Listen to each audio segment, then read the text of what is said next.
الحمد لله وكفى وسلام على عباده الذين اصطفى خصوصا على سيد الرسل وخاتم الأنبياء. أما بعد فأعوذ بالله من الشيطان الرجيم. بسم الله الرحمن الرحيم.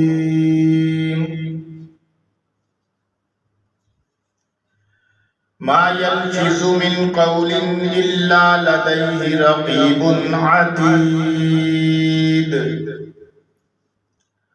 صدق الله العظيم وصدق رسوله النبي الكريم الأمين. والصلاة والسلام على سيد الرسل وخاتم النبيين وعلى آله وصحبه أجمعين. میٹر بدل گئے.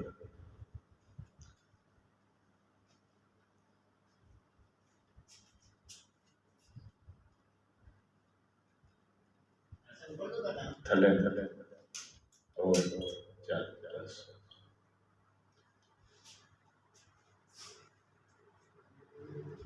فرق پہ آ گیا.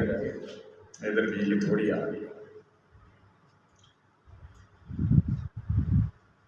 قدم قدم پہ رحمتیں، نفس نفس پہ برکتیں، جہاں جہاں سے وہ شفیع آسیاں گزر گیا.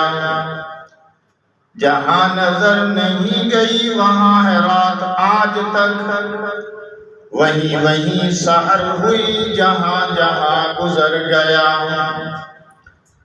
یا ربی صلی وسلم دائما ابدا علی حبیبک خیر الخلق کلہم، وهو الحبیب الذی ترجى شفاعته لكل حول من الأحوال مقتحم. اللهم صل على محمد وعلى آل محمد كما صليت على إبراهيم وعلى آل إبراهيم إنك حميد مجيد. اللهم بارك على محمد وعلى آل محمد كما باركت على إبراهيم وعلى آل إبراهيم إنك حميد مجيد. سامعین محترم، گزشتہ سے پیوستہ پچھلے جمعے اس بات کا تذکرہ ہوا تھا کہ زبان ہی صلاح اور فساد کا ذریعہ ہے، اور زبان پر کنٹرول از حد ضروری ہے. آج ہمارا زبان پر کنٹرول نہیں. ایک تو زبان پر کنٹرول ہم اس معنی میں لیتے ہیں کہ زبان پر کنٹرول کرو، سچ بولو. زبان پر کنٹرول کرو، چغلی سے بچو. زبان پر کنٹرول کرو، بہتان سے بچو. زبان پر کنٹرول کرو، الزام سے بچو. زبان پر کنٹرول کرو، گالی سے بچو. زبان پر کنٹرول کرو، کسی کو برا بھلا کہنے سے بچو. کیونکہ مسلمان وہ ہے کہ جس کی زبان سے، جس کے ہاتھ سے دوسرے مسلمان محفوظ ہیں. تو ایک زبان پر کنٹرول یہ ہے، اور دوسرا زبان پر کنٹرول کے یہ معنی ہے کہ ہم اپنی زبان کو کنٹرول میں رکھیں. یعنی لڑائی جھگڑا نہ کریں، فساد نہ کریں، کسی کو برا بھلا نہ کہیں. ہماری زبان کسی کی تکلیف کا باعث نہ ہو، ہماری زبان کسی کی تکلیف کا سبب نہ ہو. اس لیے کہ زبان جو ہے یہ ایسا عضو ہے کہ جس کے سامنے تمام اعضاء ہاتھ جوڑتے ہیں، جیسا پچھلی مرتبہ تذکرہ ہوا تھا. چونکہ زبان سے نکلے ہوئے الفاظ راحت کا بھی سبب ہے، زبان سے نکلے ہوئے الفاظ کلفت اور خوشی اور غم کا سبب ہے۔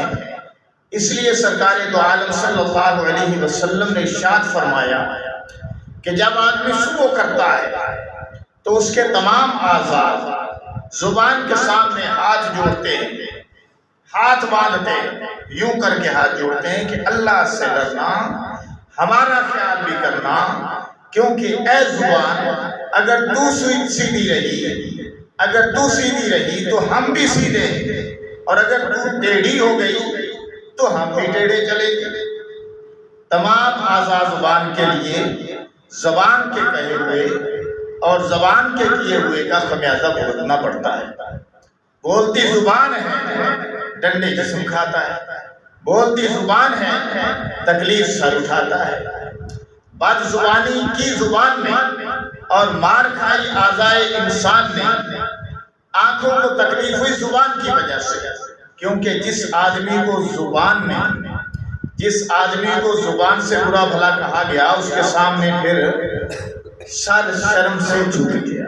من سلم المسلمون من لسانہ و یدہ، بہت ہی معتبر حدیث، بہت پیاری حدیث کہ رسول اللہ صلی اللہ علیہ وسلم نے چند الفاظ کے اندر گویا اخلاقیات کی معراج کو بیان کر دیا، یہاں تک فرما دیا کہ مسلمان ہے ہی وہ کہ جس کی زبان سے اور جس کے ہاتھ سے دوسرے مسلمان محفوظ ہیں۔ انہی چیزوں کا کردار ہے، زبان کا کردار ہے، ہاتھ کا کردار ہے۔ خلاصہ بیان کر دیا رسول اللہ صلی اللہ علیہ وسلم نے، اور یہ اخلاقیات کے معراج ہے، اس لیے کہ اخلاق تو پورا دین ہے۔ اما عائشہ صدیقہ پیغمبر کی رفیقہ، باغ نبوت کی اندلیبہ، صدیق کی بیٹی صدیقہ رضی اللہ تعالی عنہا سے جب صحابہ کرام نے دریافت کیا کہ رسول اللہ صلی اللہ علیہ وسلم کے اخلاق تو بیان کریں، تو اما عائشہ صدیقہ رضی اللہ تعالی عنہا نے فرمایا کان خلقہ القرآن، قرآن نہیں پڑھتے ہو؟ صحابہ نے کہا پڑھتے ہیں اماں جی۔ فرمایا سارا قرآن میرے پیغمبر کا اخلاق ہے۔ تو اخلاق سارا دین ہے۔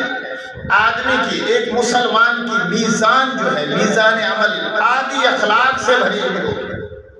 اور جیسے میں نے پچھلی مرتبہ عرض کیا کہ ایک بندہ بڑا دیندار ہے، نمازیں بھی پڑھتا ہے، روزے بھی رکھتا ہے، اچھائی بھی کرتا ہے اور نیکی کرتا ہے، تسبیح ہاتھ میں ہے، ذکر و اذکار کرتا رہتا ہے، حج بھی کرنے کو جاتا ہے، تبلیغ میں بھی چلا جاتا ہے، لیکن یہ آدمی زبان کا بہت کڑوا ہے۔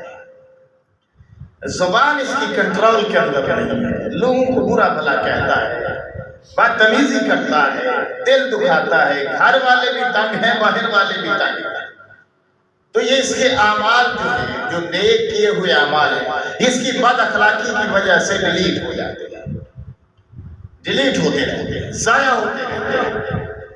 اس لیے کہ اخلاق تو پورا دین ہے، اور اخلاق محمدی صلی اللہ علیہ وسلم، سبحان اللہ، قربان جائیں، اللہ نے اپنے پیغمبر کو کیسا اخلاق عطا فرمایا، کائنات سے بڑھ کر آپ کے اخلاق تھے۔ کان خلقہ القرآن فرما دیا کہ سارا قرآن پیغمبر کا تھا، کہ جنت اور دوزخ کے فیصلے یہ بھی زبان پر ہوں گے۔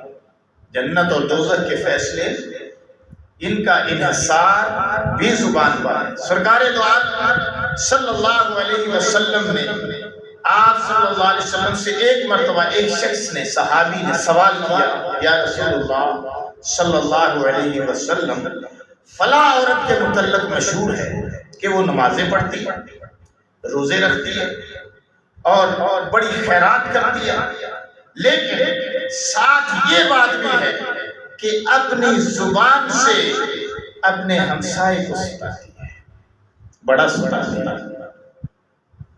نماز بھی پڑھتی ہے، روزے بھی رکھتی ہے، خیرات بھی کرتی ہے، لیکن اپنی زبان سے ہمسائے کو ستاتی ہے، یعنی اس کی زبان کی دست بلند سے اس کے ہمسائے بھی محفوظ نہیں۔ آپ نے فرمایا وہ دوزخ میں جائے گا۔ اس شخص نے عرض کیا یا رسول اللہ فلانی عورت کے متعلق مشہور ہے کہ وہ پہلی عورت سے روزے کم رکھتی ہے، خیرات بھی کم کرتی ہے، نمازیں بھی کم پڑھتی ہے، یعنی نوافل وغیرہ فرض تو پڑھنے ہی ہوتے تھے، یہ تو کبھی ہو ہی نہیں سکتا تھا، ممکن ہی نہیں تھا کہ صحابی رسول ہو یا صحابیہ ہو اور وہ نماز چھوڑ دیں۔ یہ تو آج کل کے مسلمان کا ٹرینڈ ہے، یہ تو اس کا بیہیویئر ہے۔ آج کے مسلمان کا یہ عمل ہے کہ مسلمان تو بہت بڑا ہے، کوئی بات بھی نہیں کر سکتا اس کے ساتھ، کوئی مسئلے بھی نہیں کر سکتا اس کے ساتھ، کوئی بحث بھی نہیں کر سکتا اس کے ساتھ، مولویوں سے بھی بڑا عالم ہے، مولویوں سے بھی بہت اوپر ہے، لیکن نماز رمضان شریف ہے، روزہ نہیں رکھتا، پیسے موجود ہے حج نہیں کرتا، علامہ بڑا ہے، فتوے دینے کو تیار ہے۔ تو یہ جو بناوٹی علامہ ہے یہ بیکار ہے، کیونکہ عمل سے زندگی ہے، عمل کے بغیر زندگی نہیں ہے۔ عمل سے زندگی بنتی ہے، جنت بھی جہنم بھی، یہ خاکی اپنی فطرت میں نوری ہے نہ ناری۔ نماز ایسی چیز ہے کہ جو رسول اللہ صلی اللہ علیہ وسلم نے خود پڑھی، آپ نے خود ادا فرمائی۔ اب رسول اللہ صلی اللہ علیہ وسلم سے بڑھ کر تو ہستی کائنات کے اندر کوئی اللہ کی محبوب ہستی ہے، لیکن اللہ کی محبوب ہستی بھی نماز نہیں چھوڑتی، اور اس عالم میں بھی وہ اللہ کی محبوب ہستی نماز پڑھتی ہے کہ جب تکلیف کے عالم میں آپ کے پاؤں زمین پر پوری طرح جم نہیں رہے تھے، پھر بھی آپ دو آدمیوں کے سہارے مسجد میں تشریف لے جا رہے تھے۔ نماز تو کسی صورت میں معاف نہیں ہے۔ بہرحال ہمیں اس بات پہ غور کرنا چاہیے کہ ہم مسلمان تو ہیں لیکن انداز مسلمان نہیں، ہم زبان کے مسلمان ہیں لیکن عمل کے مسلمان نہیں، ہم جذباتی مسلمان ہیں، جذبات سے کام نہیں چلتا، عمل سے کام چلتا۔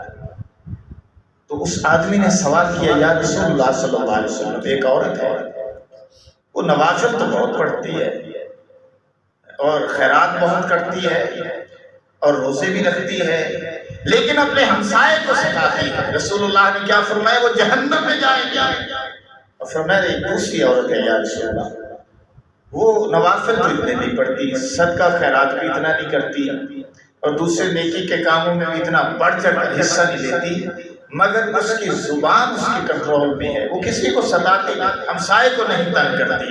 تو رسول اللہ صلی اللہ علیہ وسلم نے فرمایا وہ عورت جنت میں جائے گی۔ حضرت عمر رضی اللہ تعالیٰ عنہ نے فرمایا تھا کہ خالی نماز روزے پہ مت جانا، کسی کے خالی نماز روزے پہ مت جاؤ، اس آدمی کی معاشرت دیکھو، اس کا بیہیویئر دیکھو، اس کا لین دین دیکھو، اس کی تجارت دیکھو، اس کی معاشرت دیکھو، اس کی معیشت دیکھو، اس کا اٹھنا بیٹھنا دیکھو۔ خالی کوئی نماز روزہ کرتا ہے لیکن باقی کوئی بھی عمل جو ہے نہ اس کا اخلاق ہے نہ اس کے پاس اعمال ہیں۔ انسان مسلمان وہ ہے جو 100% دین پر چلنے والا ہے۔ اگر 100% دین پر چلنے والا نہیں تو کوشش تو کرنے والا ہونا چاہیے۔ آج ہم مسلمان ہیں کہ 100% ہماری کوشش بھی نہیں، ہم بس صرف نام کے مسلمان، کام کے مسلمان نہیں۔ اس ارشاد پیغمبر سے واضح بالکل واضح مطلب یہ ہے کہ کثرت نوافل کے باوجود اگر انسان اپنی زبان درازیوں سے معاشرے کو تکلیف پہنچاتا ہے، لوگوں کو دکھ دیتا ہے، تو اللہ کے ہاں قطعاً محبوب نہیں ہے، بلکہ اس کی زبان سے معاشرے کو سکون اور راحت ملنی چاہیے۔ تمام برائیوں سے انسان جو ہے وہ اسی صورت میں بچ سکتا ہے کہ جب اس نے اپنی زبان کنٹرول میں ہو۔